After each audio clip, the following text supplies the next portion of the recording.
Glória ao Pai, ao Filho e ao Espírito Santo, como era no princípio, agora e sempre. Amém. Evangelho de Mateus, capítulo 9, versículos 14 e 15. Naquele tempo, os discípulos de João aproximaram-se de Jesus e perguntaram: Por que razão nós e os fariseus praticamos jejuns, mas os teus discípulos não? Disse-lhe Jesus: Por acaso os amigos do noivo podem estar de luto enquanto o noivo está com eles? Dias virão em que o noivo será tirado do meio deles. Então, sim, eles jejuarão.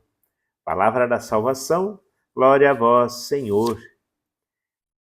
Esse pequeno trecho que Jesus nos fala do jejum, é preciso compreender algumas coisas para refletir um pouquinho melhor sobre esse ensinamento dele.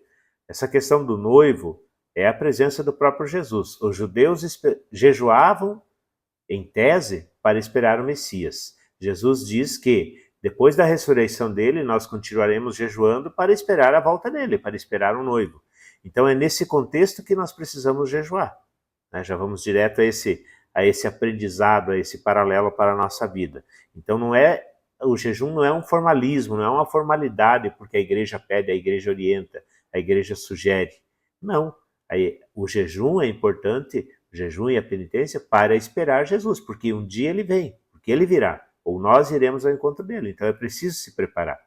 Existe também outro contexto do jejum para compreender esta postura dos judeus com Jesus.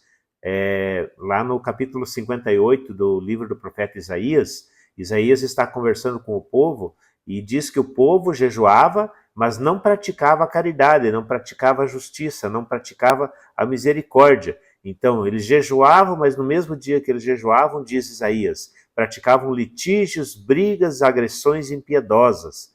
E daí Isaías fala: Não façais jejum com esse espírito, se quereis que vosso pedido seja ouvido no céu. Então, o jejum é importante que ele brote do nosso coração, da nossa alma, né, nesse tempo quaresmal e em todo o tempo da nossa vida, nesse sentido de aperfeiçoar, de melhorar, de santificar o nosso espírito, a nossa conduta, a nossa pessoa, a nossa vida. O jejum só isolado, ele não leva a nada.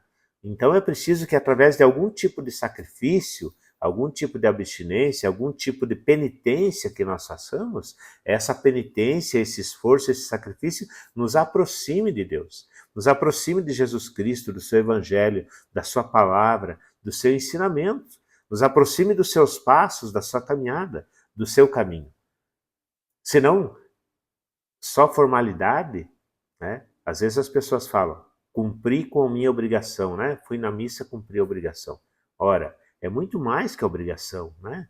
Aí entramos em outra questão, na questão da missa. A missa é muito mais do que uma obrigação, é muito mais do que um mandamento.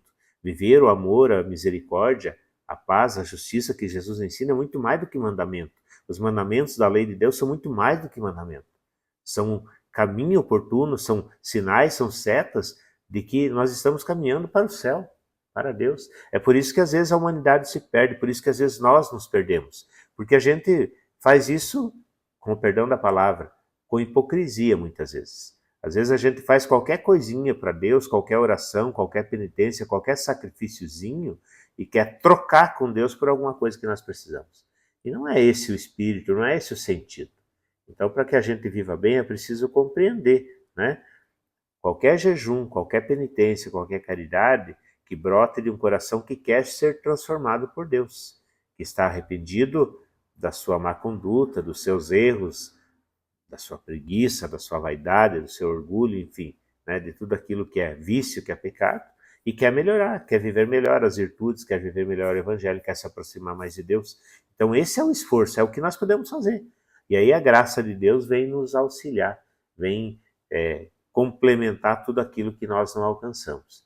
Então, para dizer que, dando o primeiro passo, né, tendo essa iniciativa, essa abertura do nosso coração para aquilo que Jesus ensina, né, em qualquer tipo de penitência ou sacrifício, o Espírito Santo virá e vai nos auxiliar a caminhar nesse sentido para purificar o nosso coração, converter o nosso coração, mudar, melhorar a nossa vida e nos santificar, nos aproximar de Deus.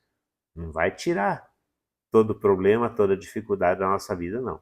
Mas nós vamos estar mais perto de Deus e com certeza estaremos mais fortes para qualquer dificuldade, para qualquer empecilho, para qualquer barreira, para qualquer, enfim, sofrimento que venha durante a nossa vida. Que possamos viver bem, então, compreender, melhorar e caminhar com Deus nesse tempo favorável a nós. Que Deus nos abençoe e nos guarde, em nome do Pai, do Filho e do Espírito Santo. Amém.